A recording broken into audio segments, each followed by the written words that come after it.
A'udzu billahi minasyaitonir rajim. Bismillahirrahmanirrahim. Alhamdulillahirabbil alamin. Innal hamdalillah nahmaduhu wa nasta'inuhu wa nastaghfiruhu wa nastahdihi wa na'udzu billahi min syururi anfusina wa sayyiati a'malina. May yahdihillahu fala mudhillalah wa may yudlilhu fala hadiyalah. Wa man lam yaj'alillahu lahu nuran fama lahu min nur. Asyhadu an la ilaha illallah wahdahu la syarikalah wa asyhadu anna Muhammadan abduhu wa rasuluh. Allahumma salli ala sayyidina Muhammad wa ala ali sayyidina Muhammad. Qala Allah ta'ala fil Qur'anil Karim, a'udzu billahi minasyaitonir rajim. Bismillahirrahmanirrahim. Ya ayyuhalladzina amanu taqullaha wal tanzur nafsum ma qaddamat lighad wattaqullaha innallaha khabirum bima ta'malun. Sadaqallahul azim. Uhayyikum tahiyatal Islam, tahiyata ahlil jannah, tahiyatan min indillah, ahsanu tahiyah. Assalamualaikum warahmatullahi wabarakatuh. Alhamdulillahirabbil alamin. Apa kabar para jamaah sekalian? Baik, sehat ya. Walaupun caknya suara salamnya masih agak lembut karena mungkin masih bawaan dingin, tapi insya Allah kita semua dirahmati oleh Allah Subhanahu wa taala. Amin. Alhamdulillahirabbil alamin.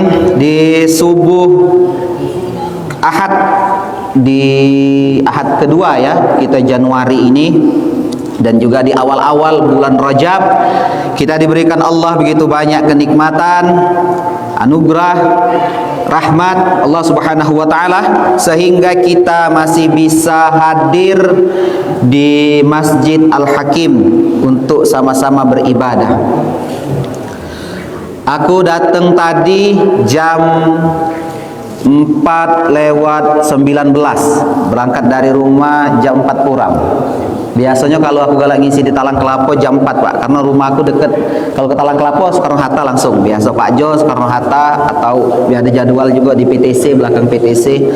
Bisa jam 4 kurang. Ini aku sengaja pergi tadi jam 4 kurang 10 karena nak nyari jalan alamat dulu, belum tahu Pak. Kalau udah tahu lah mudah lah itu. Iya, berarti bangunnya lebih dari itu ya, alhamdulillah. Kita bersyukur kepada Allah Subhanahu wa taala.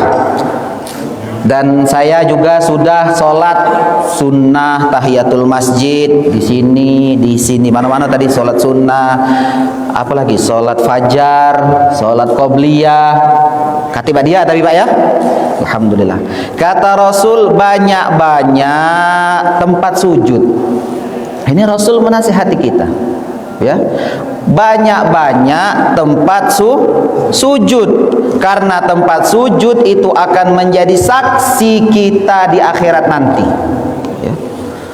Walaupun sebenarnya ya Ustadz, aku karena pengantin baru sholat di rumah misal ya, karena nak jamaah dengan istri ya boleh ya. Ada juga tempat di rumah itu dibuat khusus tempat sujud, bukan cuma sholat di kamar ya, sholatnya bukan cuma sholatnya di ruang tamu, tapi ada satu tempat untuk sholat sunnah di rumah. Biasakan juga sholat sunnah di rumah ya. Perbanyaklah tempat sujud. Kalau bapak semua sholat banyaklah di rumah, agak jadi ini ya, apa namanya, suami-suami soleha. Nah, kalau suami soleh ke masjid. Nah, alhamdulillah. Jadi kita sudah banyak satu ya tempat-tempat sujud. Ini bersyukur kepada Allah dengan nikmatnya ya. Jadi walaupun saya katakan tadi kita bersyukur kepada Allah Subhanahu wa taala, karena sesungguhnya nikmat yang paling baik diberikan Allah kepada kita adalah nikmat keimanan dan nikmat berfikir, bertadabbur yang diberikan Allah kepada kita semua dari masing-masing kita. Kata para ulama, al-insanu asyrafu makhlukin. Manusia itu makhluk yang paling mulia. Kita ini paling mulia Pak, dibandingkan dengan hewan, semut misalnya kan, yang lain-lain seperti itu, kambing, sapi, apapun itu, ayam. Manusia adalah makhluk yang paling mulia karena dia diberikan iman dan akal. Wa asyrafu ma fil insani qalbuhu wa aqluhu. Kemudian dilanjutkan lagi, dan yang paling mulia dari setiap manusia, setiap masing-masing kita, Bapak Ibu hadirin jamaah rahimakumullah, Dalam badan kita ada yang lebih mulia lagi daripada manusia, itu apa? Qalbuhu wa akluhu. Hati dan akal. Ini kemuliaan yang ada pada diri manusia. Wa asyrafu ma fil qalbi al-imanu. Dan yang paling mulia dari hati seseorang adalah keimanan yang ditanamkan oleh Allah Subhanahu wa taala kepada masing-masing kita. Wa asyrafu ma fil aqli at-tadabbur. Dan yang paling mulia dari akal yang diberikan Allah adalah kemampuan untuk bertadabbur, berfikir. Tentu kita yang hadir di sini keimanan ada. Tanpa keimanan tidak mungkin Pak kita nak datang ke masjid. Dah hari Minggu nak car free day. Misal kan hari Minggu wong rumah ngajak jalan, nak ke pasar, apalagi ibu-ibu kan misalnya kan. Dari salat subuh tadi misalnya Bu, lata pikir nak makan apa pagi nih. Allahu Akbar, puji imam melok dia kan. Alhamdulillahi Rabbil Alamin. Masa apalah pagi nih? Mulai ibu pikir kan. Caknya goreng ayam lemak. Mulai. Dah makan ke ini bela ke dekat apa namanya Pertamina dikit, maju dikit, ada di sana sarapan lemak. Mulai pikir. Jadi kita sudah seperti itu ya. Jadi ini kenikmatan yang diberikan Allah kepada kita semua, bahwa nikmat berfikir, nikmat keimanan itu adalah nikmat yang paling besar dianugerahkan Allah Subhanahu wa taala kepada kita semua. Jadi kita pantas bersyukur, kita tidak bisa lagi selain bersyukur kepada Allah Subhanahu wa taala. Dan juga kaum-kaum seperti ini balasannya sangat tinggi di sisi Allah Subhanahu wa taala. Yang pertama kata Rasul yang sudah kita lakukan ya. Yang pertama afsus salam. Menyebarkan salam. Tadi ketemu dengan pengurus masjid, assalamualaikum, ya kan? Ketemu dengan jamaah. Wasilul arham, menyambung silaturahmi. Kita juga menyambung silaturahmi, salam-salaman sudah sholat, ya kan? Senyum. Apalagi afsus salam, wasilul arham, wa tut'imut ta'am, dan memberi makan. Ini belumlah selesai ceramah inilah sudah keluar kopi. Ya kan? Ngasih makan. Ya. Wassalatu bil laili wan nasu niyam. Keempat apa? Salat ketika malam, ketika manusia sedang tidur. Ini kita mungkin melakukan empat ini Pak. Balasannya apa kata Rasul? Tadkhulul jannata bisalam. Mereka kata Rasul, orang-orang ini akan masuk surga dengan selamat, dengan aman, dengan sejahtera. Amin. Allahumma amin. Maka bersyukur kepada Allah Subhanahu wa taala. Salawat dan salam semoga selalu tercurahkan kepada baginda besar Nabi Muhammad sallallahu alaihi wasallam. Allahumma shalli wa sallim wa barik alaihi. Hadirin jamaah rahimakumullah, wujud cinta seorang hamba kepada Rasulnya, seorang kekasih kepada kekasihnya, kepada Rasulullah sallallahu alaihi wasallam, itu kata Rasul, man ahya sunnati faqad ahabbani. Jadi indikator cinta seseorang kepada Rasulullah itu menghidupkan sunnah-sunnah Nabi Muhammad sallallahu alaihi wasallam, apapun bentuknya. Wa man ahabbani faqad ma'iya fil jannah. Barang siapa yang mencintaiku maka akan bersamaku di surga.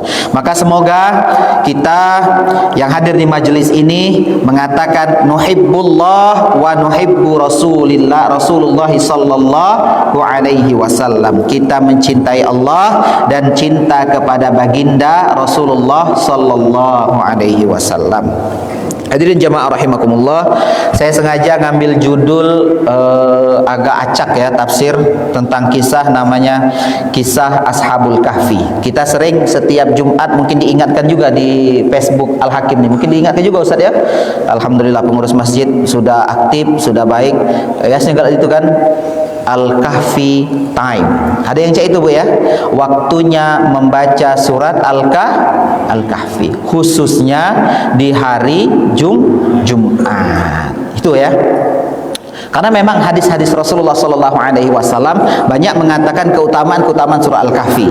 Yang pertama, man qara'a surat Al-Kahfi lailatal jumu'ati adaa lahu nurin fi ma bainahu wa bainal baitil atiq. Jadi barang siapa yang membaca surah Al-Kahfi di malam Jumat, maka dia akan diberikan cahaya ma bainahu wa baina baitil atiq. Ya, jadi antara dirinya dan Baitul Atiq Ka'bah akan dianugerahi, dinaungi cahaya.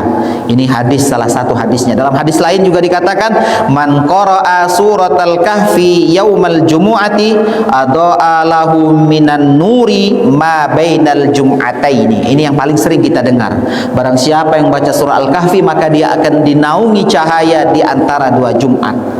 Cahaya ini kita tidak tahu cak mana, tapi ini adalah rahmat dan keberkahan dari Allah Subhanahu wa ta'ala. Maka saya ingin mengangkat kisah Ashabul Kahfi. Hadirin jamaah rahimakumullah, mungkin kita lah sering dengar ya cerita Ashabul Kahfi, tentang Ashabul Kahfi. Dari kecil mungkin kita sudah sering mendengarnya, tapi saya ingin mengkaji sedikit makna-makna yang terkandung dalam kisah Ashabul Kahfi ini dalam perspektif tafsir. Jadi akan kita kaji apa yang bisa kita ambil dari kisah ini. Bukan hanya sekedar cerita pemuda yang ditidurkan Allah Subhanahu wa taala selama 309 tahun lamanya, itu bukan hanya itu, tetapi kita akan mengambil iktibar apa yang bisa kita gunakan, kita ambil dari kisah yang sangat besar ini. Sebelum saya melangkah lebih jauh, bahwa sesungguhnya dalam surah Al-Kahfi ini ada 5 kisah sebenarnya. Dari Al-Kahfi, surah Al-Kahfi ini kurang lebih ada 110 ayat ya. Yang terakhir itu kan kul innama ana basyarum mithlukum sampai akhirul ayat ya.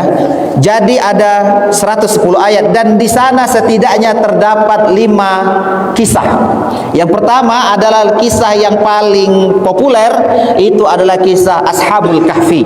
Kisah pemuda yang ditidurkan Allah Subhanahu wa taala selama 309 tahun di dalam gua ketika itu. Dan yang kedua adalah kisah 2 orang yang memiliki kebun. Ada nanti kisah dalam Al-Quran Al-Kahfi itu kisah orang yang pertama memiliki kebun, diberikan Allah kebun yang baik, kemudian dia bersyukur, dia beriman. Kisah kedua orang yang memiliki kebun juga diberikan Allah tetapi dia kufur dan tidak beriman. Ini dikisahkan oleh Allah Subhanahu wa taala dalam surat ini. Yang ketiga adalah kisah tentang Adam dan Iblis. Nanti ada di dalamnya. Dan yang kedua adalah kisah tentang Musa dan Khidir. Ini pertemuannya, kisah Nabi Musa dan Nabi Khidir. Dan yang kelima adalah kisah Zulkarnain. Keempat kisah Musa dan yang kelima adalah kisah Zulkarnain. Orang yang diberikan Allah kekuatan, anugerah untuk berjalan dari timur ke barat. Ada 5 kisah ini dalam Al-Quran. Jadi 5 kisah ini ada semua dalam surat Al-Kahfi. Salah satu mengapa Al-Quran memberikan banyak sekali kisah-kisah ya, dalam Al-Quran itu banyak kisos, bukan hanya sekadar peringatan, petunjuk, tetapi juga kisah. Bahwa tujuan dari kisah ini adalah, salah satunya adalah membentuk pribadi yang berakhlak. Jadi Al-Quran itu yang pertama adalah akidah, tentu ya. Tujuan Al-Quran itu adalah akidah. Jadi keesaan Allah. Dalam Al-Quran itu banyak cerita tentang bagaimana kita harus mengesahkan Allah Subhanahu wa taala. Diceritakan tentang kekuasaan Allah, bagaimana Allah membangkitkan, mematikan, bagaimana Allah menciptakan langit dan bumi dan lain sebagainya. Kemudian Al-Quran juga sebagai tuntunan, tentu ya. Al-Quran itu sebagai tuntunan dan juga Al-Quran itu adalah memperbaiki, menjadikan kita pribadi yang berakhlakul karimah. Nah, pribadi ini salah satunya adalah dengan kisah-kisah tauladan, kisah-kisah yang menjadikan kita pribadi-pribadi yang berakhlakul karimah. Hadirin jamaah rahimakumullah. Asbabun nuzul dari surat Al-Kahfi ini, karena Al-Kahfi ini adalah surat Makkiyah, surat yang diturunkan di Mekah. Asbabun nuzulnya adalah ketika itu Rasulullah sallallahu alaihi wasallam didatangi oleh orang-orang kafir Quraisy. Jadi sebelum itu beliau didatangi oleh orang-orang kafir Quraisy. Jadi orang-orang kafir Quraisy ketika itu sudah mulai kesal dengan dakwah Nabi Muhammad sallallahu alaihi wasallam, dengan dakwah beliau yang mendakwahkan Islam ketika itu di kota Mekah. Karena ini mengancam eksistensi dari orang-orang kafir Quraisy ketika itu. Quraisy ini yang paling mulia sukunya. Dan ketika Muhammad datang, itu mengajarkan menyembah Allah, mengesahkan Allah, beribadah, adanya apa lagi? Menghilangkan perbudakan, adanya kesamaan, kesetaraan. Kecuali mereka yang bertakwa, itu derajatnya lebih tinggi, kata Muhammad. Ajaran Islam seperti itu. Meninggalkan berhala dan lain sebagainya, agama nenek moyang ditinggalkan. Maka orang-orang kafir Quraisy mulai merasa kesal dan jengah dengan dakwah Nabi Muhammad tersebut. Kemudian mereka mengutus 2 orang.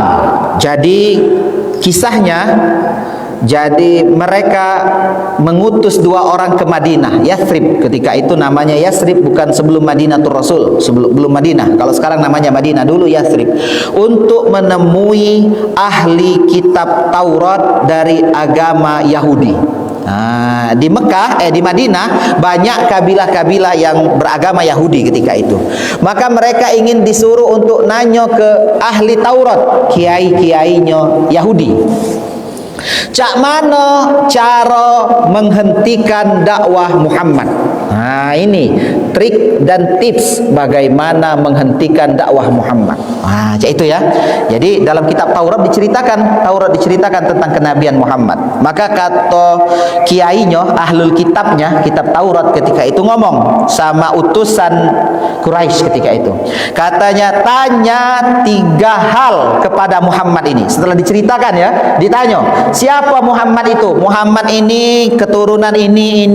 Dia ini sedang mendakwakan ini. Kata ahli Taurat tersebut ngomong, tanya 3 hal kepada Muhammad.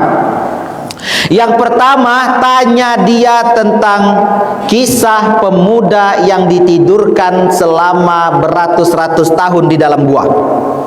Dan yang kedua, tanya dia tentang Zulkarnain, seorang yang diperjalankan Allah dari timur ke barat. Dan yang ketiga, tanya dia tentang ruh.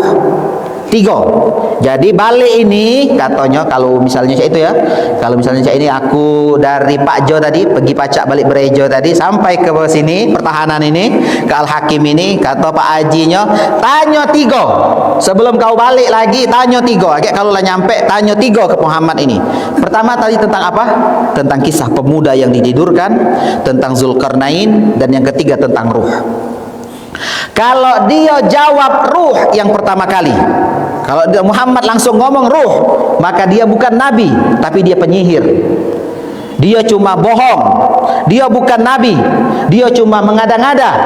Tetapi kalau dia tidak bisa jawab, maka dia benar-benar nabi. Atau ketika dia tidak bisa menjawab semuanya, maka dia benar-benar nabi.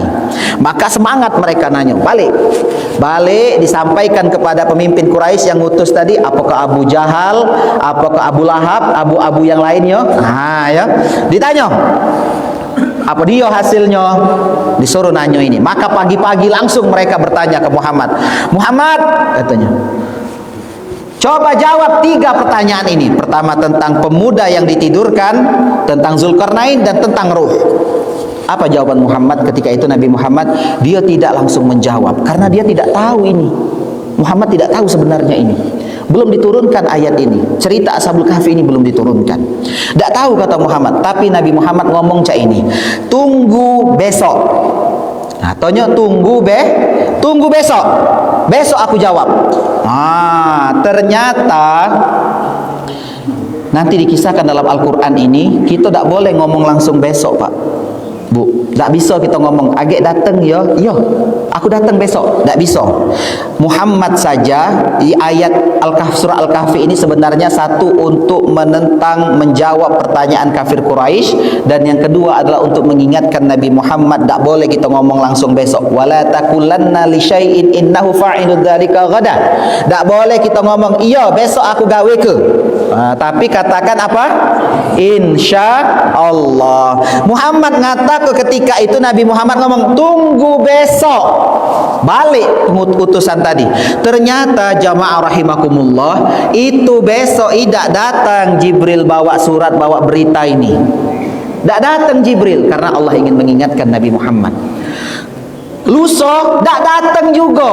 Nah ini kalau nabi yang sudah mengaku nabi, ketika ngomong sudah tak menepati janji, apa yang akan terjadi? Dia akan dicemooh, dia akan dikatakan pembohong, pembual, pendusta, penyihir, diolok-olok dan lain sebagainya. Kita baik yang wong biasa, kalau kita tidak menepati janji itu habis dikato-katoi. Kita nepati janji, biar kadang-kadang dikatoi, Pak. Iya tak? Kita menepati janji lagi dikatoi, apalagi tidak menepati janji. Oh, jangan tulah. Habis. Apalagi sekarang musim-musim janji kan? Ya. Ya, itulah. Ternyata lusa tidak turun juga, tidak datang Jibril. Sampai 15 hari Nabi Muhammad sedih, sembunyi, berdiam di rumah. Karena malu nak keluar, dikato-katoi, Muhammad pembohong, Muhammad ini pendusta, dia tidak bisa jawab dan lain sebagainya. Ditinggalkan oleh Tuhannya, dikatakan seperti itu. Muhammad ditinggalkan oleh Tuhannya. Tidak ada cerita itu, tidak bisa dia jawabnya. Setelah setengah bulan, 15 hari setelah itu turun ayat pertama surat Al-Kahfi. Maka turun, berapa jaraknya? Setengah bulan, 15 hari. Betapa lama Nabi Muhammad menunggu ketika itu. Kemudian turun surat Al-Kahfi. Awalnya apa surat Al-Kahfi itu awalnya? Alhamdulillahilladzi anzala ala abdihil kitaba wa lam yaj'al lahu iwaja. Allah mengawali ayat ini dengan memuji dirinya. Alhamdulillahilladzi anzala ala abdihil kitaba. Allah menurunkan kepada Muhammad kitabah wa lam yaj'al lahu iwaja, dan tidak ada keraguan di dalam kitab tersebut, untuk mengingatkan bahwa orang-orang yang beriman tetap dengan keimanannya karena kalian akan dibalas. Wa basyiril ladzi, ya, diceritakan ya, wa basyiril mu'minina alladzina ya'maluna shalihati anna lahum ajran hasana. Mereka akan dibalas dengan balasan yang baik, makitsina fihi abada, dibalas dengan surga orang-orang yang beriman itu, mereka kekal di dalamnya. Kemudian menjawab juga orang-orang yang kafir. Maka di ayat ke-9 Allah langsung menceritakan tentang Ashabul Kahfi ini. Apa yang pertama diceritakan oleh Allah? Am hasibta anna ashabal kahfi warraqimi kanu min ayatina ajaba. Ini ayat ke-9. Kalau kita sering membaca surah Al-Kahfi di hari Jumat, di malam Jumat, kita akan terbiasa membaca ini. Kita akan ingat ya. Am hasibta anna ashabal kahfi warraqimi kanu min ayatina ajaba. Kata Allah dalam Al-Qur'an ketika dibawakan oleh Jibril ayat ini kepada Muhammad, am hasibta, tidakkah engkau mengira anna ashabal kahfi warraqimi, bahwa ashabul kahfi 7 orang pemuda dan Raqim itu kitabnya. Ada yang mengatakan tulisan-tulisan yang ada di gua ketika itu. Kanu min ayatina ajaba. Apakah cerita asalkah ashabul kahfi ini adalah salah satu dari ayat-ayat kami yang menakjubkan bagi kalian? Takjub tak Pak kita dengan kisah ashabul kahfi ini? Bu, takjub tak Bu kita Bu? Pemuda yang ditidurkan 309 tahun. Kita takjub apa tidak dengan cerita ini? Takjub Pak ya. Kita sudah takjub dengan cerita ini. Tapi Allah mengatakan, bertanya kepada Muhammad, katanya, apakah cerita Ashabul Kahfi ini membuat kamu takjub dengan Allah Subhanahu wa taala? Allah ingin mengatakan bahwa sebenarnya kisah Ashabul Kahfi ini biasa bagi Allah. Ini perkara mudah bagi Allah. Mestinya kalian itu takjub bukan dengan Ashabul Kahfi, tapi takjub dengan bagaimana Allah menciptakan diri kalian masing-masing. Ini sepertinya Anda harus takjub, kata Allah. Mestinya harus takjub. Bagaimana Allah menciptakan kita bisa berdiri, bisa menggenggam yang keras. Apalagi kalau tangan pacak ngeras ke yang lembut. Ya, mengeraskan yang lembut, melembutkan yang keras, ngadon kue misalnya kan, dan sebagainya. Menggenggam yang tidak nampak, merasakan yang tidak terlihat. Ya, penciptaan langit dan bumi, malam dan siang, bintang-bintang dengan seluruh planetnya yang ada di dunia ini. Bagaimana Allah menciptakan sesuatu ini? Mestinya kalian lebih takjub dengan ini, bukan dengan Al-Kahfi, dengan Ashabul Kahfi ini. Allah ingin mengatakan bahwa orang kafir Quraisy mengatakan bahwa ini adalah kisah yang hebat. Tapi ini bukan tanda selesai ya. Belum, baru mulai ini. Bukan. bahwa biasa saja kata Allah ketika mereka kafir Quraisy mengatakan bahwa ingin menjatuhkan Muhammad dengan cerita ini. Oh, biasa cerita ini, ya. Kita mungkin terbiasa. Kalau mungkin kita melihat ada orang dilahap oleh api, biasa. Kita tidak takjub, Pak. Orang terbakar itu biasa, tidak takjub karena memang sudah kodratnya. Tetapi kalau ada orang tidak terbakar, masuk api, biasa baik dia sehat, kita akan takjub. Nah, maka Allah juga ingin mengatakan, am hasibta anna ashabal kahfi warraqimi kanu min ayatina ajaba. Kata Allah, apakah ashabul kahfi ini menjadikan kalian takjub? Tidak. Sekali-kali tidak, kata Allah. Bahwa ini adalah biasa saja. Jangankan cuma menidurkan manusia 309 tahun, membangkitkan saja Allah itu bisa. Allah ingin mengatakan bahwa kiamat itu pasti, bahwa kalian akan dihisab, akan dihitung, akan dibangkitkan, akan mempertanggungjawabkan perbuatan kalian, akan ada surga dan neraka. Maka jangankan cuma 309 tahun, kalian sudah jadi tulang belulang, lah sudah hancur, lah sudah misalnya masuk ke naga swida, lah ditimpa oleh orang lain, ditimpa lagi, lah hilang, kalau masih bisa dibangkitkan oleh Allah Subhanahu wa ta'ala.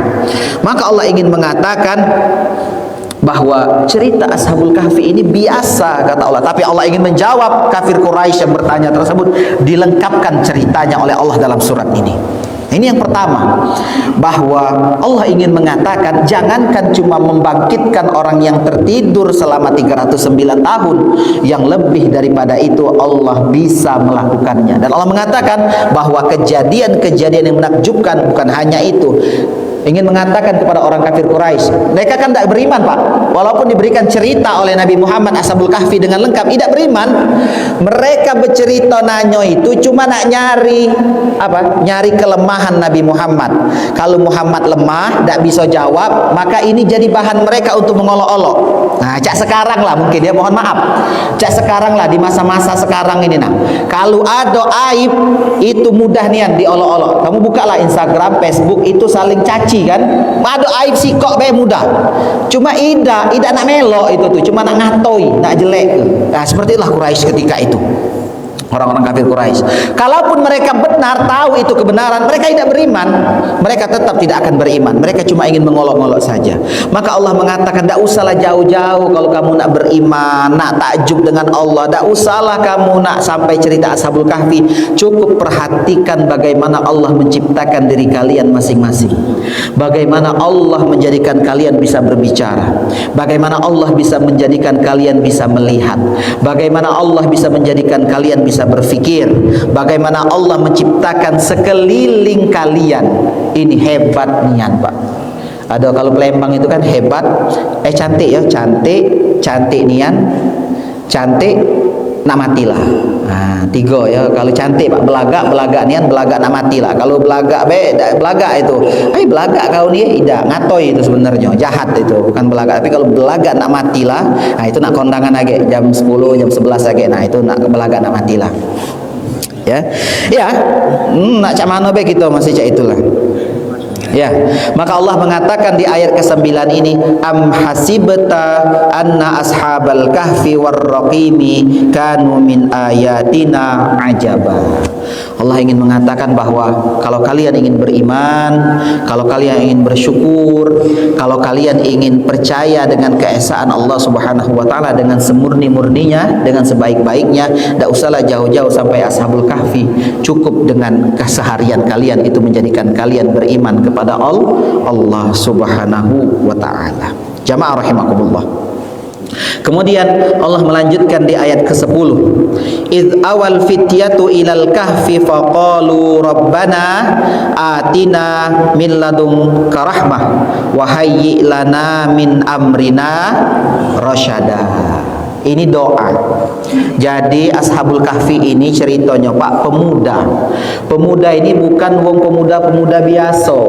Mereka ini adalah pemuda-pemuda anak-anak dari pembesar Romawi ketika itu. Cerita Ashabul Kahfi ini kan sebenarnya cerita yang kurang lebih 200 sampai 300 tahun sebelum datangnya Nabi Muhammad sallallahu alaihi wasallam. Jadi di fi ahdi Isa, di masa Nabi Isa alaihi salam, di masa itu ada kerajaan Romawi. Nah, maka Ashabul Kahfi ini kalau ditelisik tempatnya itu riwayat banyak. Ada kurang lebih sekitar 40 riwayat tempat Ashabul Kahfi, tapi yang paling maksur, yang paling diikuti itu mengatakan guanya ada di kota Amman.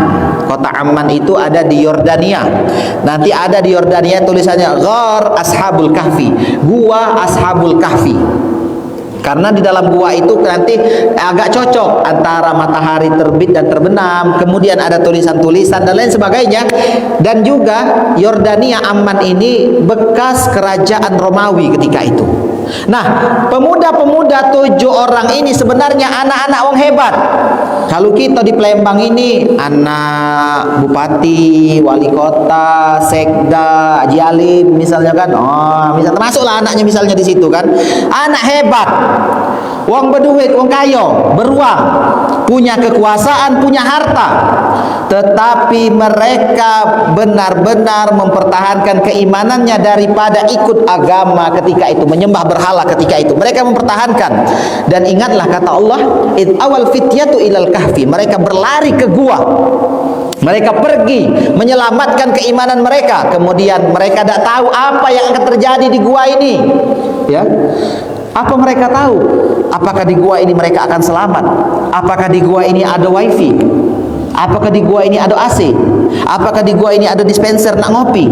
Dado. Mereka cuma memikirkan bagaimana menyelamatkan keimanan ketika itu. Kemudian mereka berdoa, Rabbana atina min ladunka rahmah. Beri kami ya Allah rahmat di sisimu. Jamaah rahimakumullah.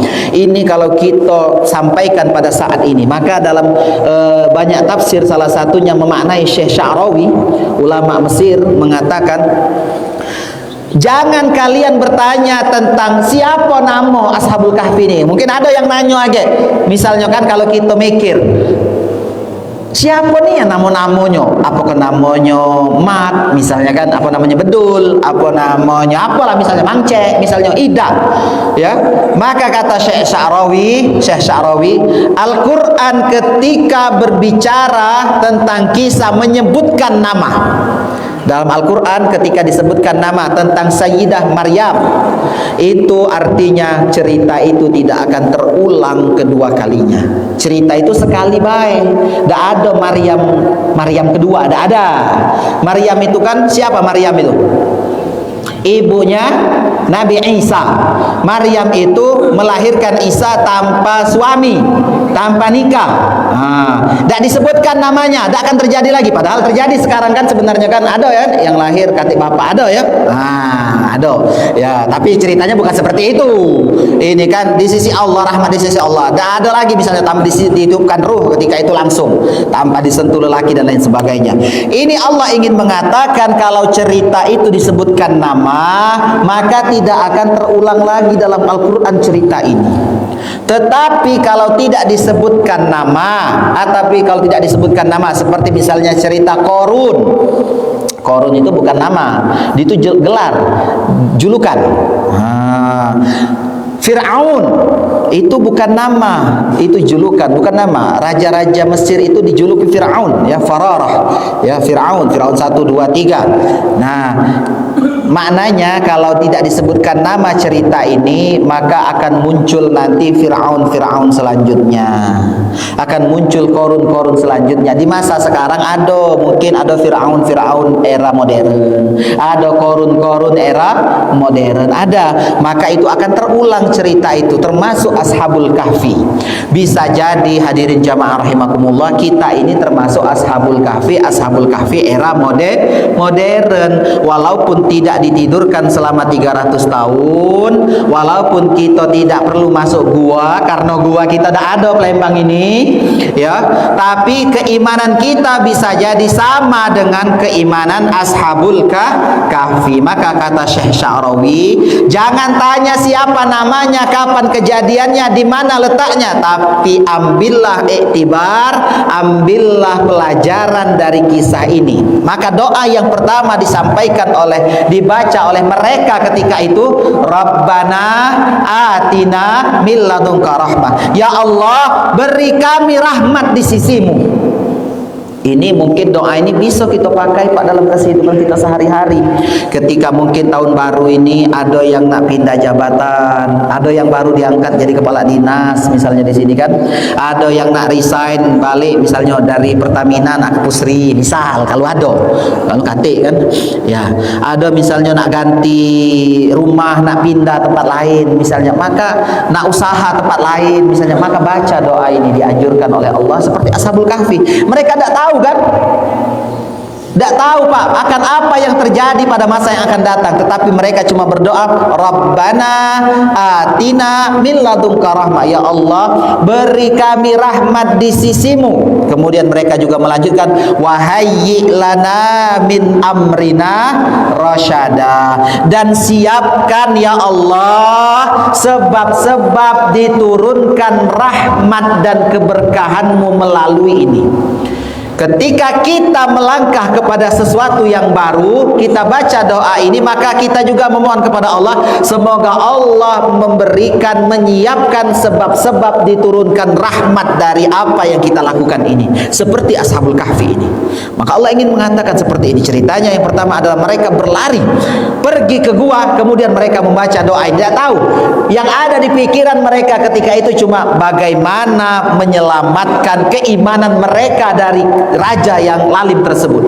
Bagaimana menyelamatkan keimanan? Tak mikir mereka, ay daripada harta aku habis, tak apalah melok bela. Tidak ya.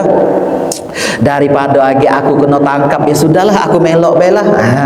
Daripada aku dikata tidak CS-an dengan kawannya, sudahlah aku melok bela. Tidak ya. Tetapi mereka mempertahankan keimanan yang ada dalam diri mereka. Oh, keimanan ini mahal Pak. Keimanan inilah ya. Maka tadi saya katakan di awal, kenikmatan yang paling tinggi itu adalah keimanan yang diberikan Allah kepada masing-masing dari kita. Iman itu kan, kalau kita berbicara tentang rukun iman, iman kepada Allah, al-iman billahi wa malaikatihi wa kutubi wa rusuli, ya. Iman itu ya ada rukun 6 rukun 6 dari keimanan itu. Dan kalau kita berbicara yang lebih luas adalah iman itu adalah al-i'tiqadul kamil, at-tasdiq. Jadi at-tasdiqu fil qalb, bahwa penekanan keyakinan yang sempurna kepada Allah Subhanahu wa taala di dalam hati kita. Wa nutqu bil lisan, diucapkan dengan perbuatan, wal amalu bil jawarih. Maka keimanan itu dalam hadis Rasul cabangnya ada 37. Al imanu bid'un wa sab'una syu'bah. Ya, iman itu, keimanan seseorang itu yang dikatakan beriman, mereka yang beriman itu ciri-cirinya, cabangnya ada 73 sampai 76, 79 cabang keimanan. A'laha qaulu la ilaha illallah. Yang paling tinggi itu apa Pak? Keimanan seseorang itu mengatakan la ilaha illallah. Maka ketika kita bersujud kepada Allah Subhanahu wa taala, ketika kita sujud solat, itu adalah manifestasi la ilaha illallah yang sesungguhnya. Ketika kita menundukkan kepala kita bersujud kepada Allah, mengatakan la ilaha illallah, tidak ada Tuhan selain Allah, ini tidak ada lagi yang lain. Ini adalah keimanan yang paling tinggi kata Rasul. Karena ini adalah wujud penghambaan, wujud keimanan yang paling tinggi, wujud ketaatan kepada Allah Subhanahu wa ta'ala. Wa adnaha imatatul adza anit thariq. Paling tinggi la ilaha illallah, dan yang paling rendah keimanan seseorang itu imatatul adza anit thariq, menyingkirkan duri di tepi jalan. Bukan bikin duri di tepi jalan, bikin lubang di tepi jalan, tidak. Apalagi bikin polisi tidur tinggi di tengah jalan, bukan. Ya, iman seseorang itu menyingkirkan. Bukan beriman yang bikin polisi tidur tinggi-tinggi itu, tidak. Oh, biar iya Ustaz, biar wong tidak ngebut.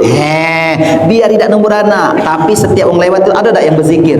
Ada tak Pak kamu lewat polisi tidur itu berzikir? Astagfirullah. la ilaha illallah, pasti kamu berutuan kan, ih hancur motor ini, kan gup katanya kan, ayo pak hamil kata bininya.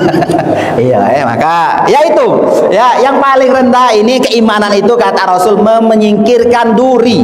Artinya apa Pak? Artinya memberikan orang yang berjalan itu hak. Ya, haknya uang berjalan itu dikasih. Uang berjalan itu kan jalan tuh haknya untuk berjalan. Dikasih biarlah untuk uang berjalan. Jangan diganggu. Apalagi kalau kita nak ngadang-ngadang uang, enggak usahlah. Karena itu tidak menunjukkan beriman seseorang. Maka dikatakan mereka sampai mempertahankan keimanannya. Apa tadi? Id awal fityatu ilal kahfi faqalu rabbana atina min ladunka rahmah wa hayyi lana min amrina rasyada. Kemudian di ayat selanjutnya Allah mengatakan fadarabna ala adzanihim fil kahfi sinina adada. Kami jadikan fadarabna. Fadaraba ini kalau dalam bahasa Arab itu meninabobokkan. 309 tahun tidur itu Pak bukan perkara mudah sebenarnya. Ya, kita tidur baik lebih dari 6 jam Pak. Kalau lah tua ini lebih dari 6 jam, cobalah kamu tidur sehari semalam, itu tidak akan bisa. Ya, ada yang bisa tidur sehari semalam dari pagi ini, minggu ini lah sudah ini karena tadi berangkatnya pagi, misalnya kan subuh, bangun subuh, aku nak tidur dari sini sampai jam 6 sore misalnya Pak, tidak akan bisa juga ya, tidak bisa. Maka Allah menidurkan mereka. Fadarabna, fadaraba itu bisa diberikan cerita, dinabobokkan kalau bahasa kita, tapi Allah menimang-nimang mereka, menjadikan mereka nyaman ala adzanihim. Diberikan di lagu-lagu apalah misalnya kan, diberikan lagu-lagu apa, hiburan-hiburan seolah-olah di telinga mereka ini ada adzanihim fil kahfi, sehingga mereka bisa tertidur sinina adada, beratus-ratus bertahun-tahun. Summa ba'atsnahum lina'lama ayyul hizbaini ahsa lima labithu amada. Kemudian dibangkitkan setelah beberapa generasi agar mereka bertanya-tanya. Oh, cak mano kita ini ya. Kemudian Allah mengatakan, nahnu nakussu 'alaika naba'ahum bil haqq. Kata Allah, kami ceritakan berita Ashabul Kahfi ini untuk Nabi Muhammad, untuk kafir Quraisy yang bertanya tadi, naba'ahum bil haqqi. Kami ceritakan kabar, kami kabarkan kisah ini dengan sebenar-benarnya. Kata Allah, innahum fityatun amanu bi rabbihim, sesungguhnya mereka adalah pemuda-pemuda yang beriman kepada Tuhannya dan mempertahankan keimanan mereka. Apa yang terjadi Pak kalau kita beriman dan mempertahankan keimanannya? Kata Allah, mereka diceritakan, dicontohkan dari Al-Kahfi, surat Ashabul Kahfi ini adalah tentang Ashabul Kahfi ini, innahum fityatun amanu bi rabbihim wazidnahum huda.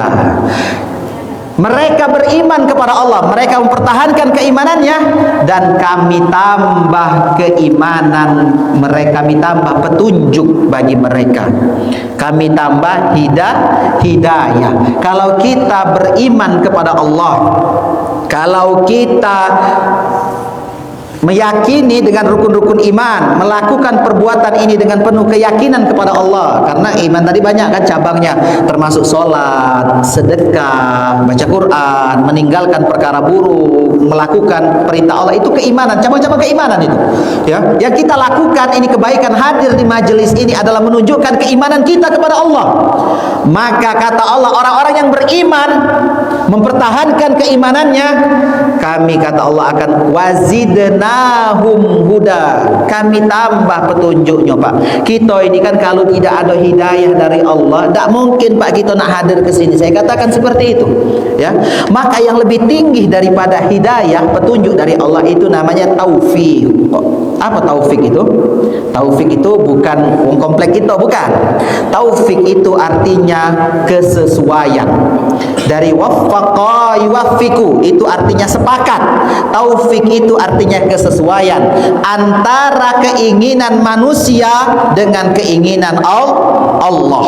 Kalau sudah ditambah hidayah oleh Allah, maka akan turun taufik, kesesuaian keinginan kita dengan keinginan Allah. Itu kalau sudah ada taufik dari Allah, ditambah hidayah oleh Allah, maka tak mungkin kita akan nyeleneh, tak mungkin kita nak meleng-meleng kemana misalnya kan. Tak mungkin kita nak ngambil jalan yang lain. Tentu kita akan kepada jalan hidayah, petunjuk Allah Subhanahu wa ta'ala. Maka ketika mempertahankan keimanan, menjaga keimanan kita, walaupun kita tidak mempertahankan misalnya sampai dikejar, kalau kamu tidak nyembah ini, kamu akan kami bunuh, kata pemimpin. Tidak sampai kita sekarang itu kan, tidak kan? Malah kita sekarang kan di Indonesia kan dijamin agama-agama itu, Pak. Bukan hanya Islam kan, tetapi nanti ketika dibangkitkan tidak ada lagi nanti di akhirat. Di dunia inilah ada muslim, non muslim, ya kan, kafir dan lain sebagainya. Kalau sudah mati bangkit, tidak ada lagi barisan ini kata malaikat barisan muslim, ini barisan non muslim. Tidak, yang ada di sana beriman dan tidak beriman. Ya, kalau kamu tidak beriman, tidak percaya dengan Allah, masuk sana, itu barisannya. Ini barisan beriman. Seperti itu, tidak ada barisan. Tidak ada kita bisa milih bahasa. Jangan milih ngomong kafir, itu terlalu kasar. Non muslim, tidak ada. Nanti di akhirat tidak ada, di hisab tidak ada. Sekarang lah ada itu ya. Maka ketika kita mempertahankan keimanan kita, menjaga kualitas keimanan kita, beribadah sebaik-baiknya, hubungan Allah dengan Allah dan sesama manusia itu baik, maka bisa jadi Allah memberikan hidayah kepada masing-masing kita. Dan bisa jadi setelah Allah menambah hidayah tersebut, maka Allah akan menambah taufik, keselarasan antara keinginan manusia dengan keinginan Allah Subhanahu wa ta'ala. Kalau sudah ada taufik itu, tidak ada lagi, Pak, kita nak ini apa yang kita lakukan itu selaras dengan keinginan Allah Subhanahu wa ta'ala. Tetapi kalau kita tidak mempertahankan keimanan kita takut kepada selain Allah, maka dalam Al-Kahfi itu kan diceritakan ini ada ayat 18 itu kan, wa tahsabuhum aiqadha wa hum rukud. Diceritakan seperti itu kan, mereka, kalian kira mereka itu tidur, wa tahsabuhum aiqadha terbangun, wa hum rukud, tapi mereka itu tertidur. Tapi tidur mereka itu cak terbuka mata kita, seperti mereka itu tidak merasa tidur kan? Maka mereka kita bangunkan, nanya kan, kam labistum, qalu labisna yauman aw ba'da yaum, katanya kan, berapa lama kau tertidur? Kata kawannya, caknya sehari atau setengah hari tidur. Tidak, tapi tidur itu ratusan tahun. Mereka itu cak tidak tidur, mata mereka terbuka. Wa tahsabuhum aiqadha wa hum rukud, tapi mereka sebenarnya tidur. Wa nuqallibuhum dzatal yamini wa dzatal shimal, kami bolak-balik mereka agar mereka itu tetap baik, badan mereka, kulit mereka, daging mereka itu tidak rusak dimakan cacing, dimakan ulat, dimakan bakteri mereka ini. Wa nuqallibuhum dzatal yamini wa dzatal shimal wa kalbuhu, sampai terakhir lah itu ayatnya seperti ya. Basitun zira'ih bil wasid, sampai terakhir mereka dibangkitkan oleh Allah Subhanahu wa taala. Nah, sampai ketika itu kan ini lama, Pak, kejadian di 309 tahun. Jadi dalam dikisahkan di sana sampai ada orang yang berusaha untuk mengintip ke gua itu, mereka lari terbirit-birit karena takut. Karena 309 tahun ini kan tidak dikit waktunya. Bisa jadi di antara itu ada yang masuk gua kemudian kelihatan, "Noh, ada wong tidur ini kan bangun siang." Misalnya itu kan tidak jadi 309 tahun. Tetapi Allah mengatakan ketika manusia baru nak masuk ke gua itu, mereka ketakutan dan lari terbirit-birit. Karena apa? Bukan di sana ada hantu, tidak, karena mereka beriman kepada Allah. Maka kata para ulama, ketika Anda beriman kepada Allah Subhanahu wa taala, ketika Anda hanya takut kepada Allah dan tidak takut kepada yang lainnya, maka Allah akan menjadikan semuanya takut kepada Anda. Ketika kita hanya takut kepada Allah, tidak takut dengan yang lainnya, tidak takut dengan kemungkaran, tidak takut dengan kezaliman, hanya takut dengan Allah, maka Allah akan menjadikan semua yang ada di dunia ini takut kepada Anda. Tetapi ketika Anda takut kepada selain Allah, maka Allah akan menjadikan Anda takut walaupun hanya kepada bayangan Anda sendiri. Akan dimunculkan ketakutan oleh Allah Subhanahu wa taala. Maka ini hebatnya orang-orang yang menjaga keimanan dan diceritakan oleh Allah dalam surat ini. Hadirin jamaah rahimakumullah. Lanjut apa tidak ini? Kalau lanjut sampai jam 12 ini. Nah, jadi intinya di ayat-ayat selanjutnya diceritakan ya, sayaquluna salasatur rabi'uhum kalbuhum. Ada yang mengatakan, kata Allah dalam Al-Qur'an ini kan, dia bercerita tentang Ashabul Kahfi ini, mereka sesama mereka bercerita salasatun wa rabi'uhum kalbuhum. 3 orang Ashabul Kahfi itu, yang keempatnya adalah anjingnya. Dan yang ngomong lagi wa yaquluna khamsatun sadisuhum kalbuhum rajman bil ghaib. Ada lagi yang ngomong mereka ini 5, yang keenam itu adalah anjingnya, bil ghaib, rajman bil ghaib, nebak-nebak baik mereka itu. Maka Allah mengatakan sebenarnya wa yaquluna sab'atun wa thaminuhum kalbuhum, dan dikatakan juga ada 7 orang dan yang ke-8-nya adalah kalbuhum. Qul rabbi a'lamu bi'iddatihim ma ya'lamuhum illa qalil. Katakan kepada orang-orang yang nebak-nebak cerita ini, ya, ada yang ceritakan 3 di zaman itu kan, 5 dan lain sebagainya. Kata Allah dalam Al-Qur'an dikatakan wa yaqulu, dan Allah mengatakan sab'atun wa thaminuhum kalbuhum, 7 orang dan yang ke-8-nya adalah kalbuhum. Ini hebatnya Pak beriman ini Pak, ya. Kalau kita beriman akan dijadikan Allah, diberikan Allah petunjuk, hidayah dan taufik, dijadikan Allah kita tinggi derajatnya, dijadikan takut semuanya kepada kita, dan bahkan orang-orang di sekitar kita ikut merasakan nikmatnya keimanan tersebut. Bahkan ini anjing Pak, mohon maaf, anjing ini kan adalah hewan yang najis ya. Ketika dia bersama dengan orang-orang yang beriman, maka dia dimuliakan oleh Allah Subhanahu wa taala. Dia termasuk dalam, ini kan melok tidur juga. Bangsa dia tidak tidur, mungkinlah kelaparan lah, menggonggong tak berhenti lagi. Nah, itulah kan ribut bangun wong ini. Tapi Allah jadikan juga dia mendapat. Karena apa? Karena bersama dengan orang-orang beriman. Ini, nah alamati. Jadi alhamdulillah. Hadirin jamaah rahimakumullah, mungkin banyak yang ingin saya sampaikan, tapi minimal inilah yang bisa kita ambil salah satu pelajarannya, bahwa dari pelajaran kisah Ashabul Kahfi ini, bahwa kita dituntut oleh Allah Subhanahu wa taala, bahwa dari kisah ini bahwa pentingnya kita menjaga kualitas keimanan kita, ya, bahwa cerita Ashabul Kahfi ini adalah cerita yang biasa kalau Bapak Ibu googling itu akan keluar semua ceritanya, tetapi saya ingin bercerita ini dari perspektif Al-Quran. Apa yang bisa kita ambil iktibar, bahwa mereka adalah pemuda-pemuda yang hebat, yang kaya raya, yang penuh dengan gelimang harta, kekuasaan. Kalau mereka nak jadi misalnya pejabat, nak jadi ini mudah bagi mereka karena orang tua mereka pejabat, tidak. Tetapi mereka mengatakan bahwa mereka beriman kepada Allah Subhanahu wa taala. Mereka rela meninggalkan harta, jabatan, kedudukan, semuanya ditinggalkan. Hanya satu, mereka mengatakan bahwa mereka beriman kepada Allah Subhanahu wa taala. Ketika kita beriman, maka Allah akan menambah wazidnahum huda. Dan semoga kita bisa mencontoh, menjadikan pribadi kita sebagai Ashabul Kahfi selanjutnya, dan semoga kita diberikan Allah kekuatan untuk senantiasa istiqomah dalam beribadah. Terutama hadirin jamaah rahimakumullah, mumpung belum saya tutup, ini kita sudah masuk bulan Rajab.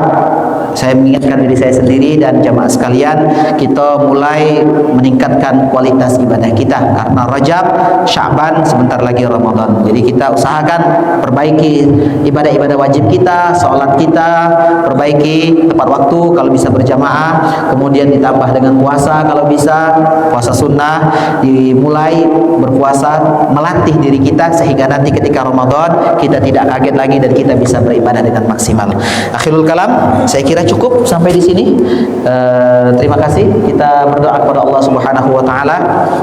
Semoga apa yang kita lakukan pada pagi hari ini bernilai ibadah di sisi Allah Subhanahu wa taala, dan semoga kita dianugerahkan Allah keimanan yang terbaik, dan semoga kita berusaha selalu menjaga dan meningkatkan kualitas keimanan kita, dan semoga kita termasuk dalam pribadi-pribadi yang selalu beriman dan beramal soleh di dunia ini, baik secara hubungan dengan Allah dan baik hubungan dengan manusia. Dan semoga saudara-saudara kita, keluarga kita jamaah Masjid Al-Hakim ini yang masih sakit, semoga segera disembuhkan oleh Allah Subhanahu wa taala. Semoga yang ada masalah segera diselesaikan masalah-masalahnya oleh Allah Subhanahu wa taala, dan semoga yang memiliki hajat dikabulkan hajat-hajatnya oleh Allah Subhanahu wa taala. Ala hadhihi wa kullu niyatin salihah wa ila hadratin Nabil Mustafa Muhammad sallallahu alaihi wasallam nad'ullaha ta'ala bi wasilati umul furqan al-Fatihah. A'udzu billahi minasyaitonir rajim. Bismillahirrahmanirrahim. Alhamdulillahi rabbil alamin arrahmanir rahim maliki yaumiddin iyyaka na'budu wa iyyaka nasta'in ihdinas siratal mustaqim siratal ladzina an'amta 'alaihim ghairil maghdubi 'alaihim waladdallin amin. Alhamdulillahi rabbil alamin hamdan syakirin hamdan na'imin hamdan yuwafi ni'amahu wa yukafi mazidah. Ya rabbana lakal hamdu wa lakal syukru kama yanbaghi li jalali wajhikal karim wa 'azimi sultanik. Allahumma salli ala sayyidina Muhammad wa ala ali sayyidina Muhammad. Allahumma ja'al jam'ana hadza jam'an marhumah wa tafarruqana min ba'dihi tafarruqan ma'suma. Allahumma la tada'lana fi maqamina hadza dhanban illa ghafarta wa la hamman illa farajta wa la 'aiban illa satarta wa la maridan illa syafaita wa la mu'siran illa yasarta wa la hajatan min hawaiji dunya laka fiha ar-ridha wa lana fiha as-salah illa qadaitaha wa yasartaha ya arhamar rahimin. Allahumma anfa'na bima 'allamtana wa 'allimna ma yanfa'una warzuqna uluman tanfa'una fid dini wad dunya wal akhirah. Allahumma arzuqna ilman nafi'an wa rizqan wasi'an wa shifaa'an min kulli da'i wa saqam. Allahumma arzuqna ilman nafi'an wa rizqan thayyiban wa 'amalan mutaqabbala. Rabbana atina fid dunya hasanah wa fil akhirati hasanah wa qina adzabannar. Wa akhiru da'wana walhamdulillahi rabbil alamin. Alhamdulillahirabbil alamin. Hadirin jamaah rahimakumullah, itu dapat saya sampaikan. Mohon maaf atas segala kekurangan. Waffaqanallahu ma yuhibbuhu wa yardah. Akhirul kalam astaghfirukum. Assalamualaikum warahmatullahi wabarakatuh.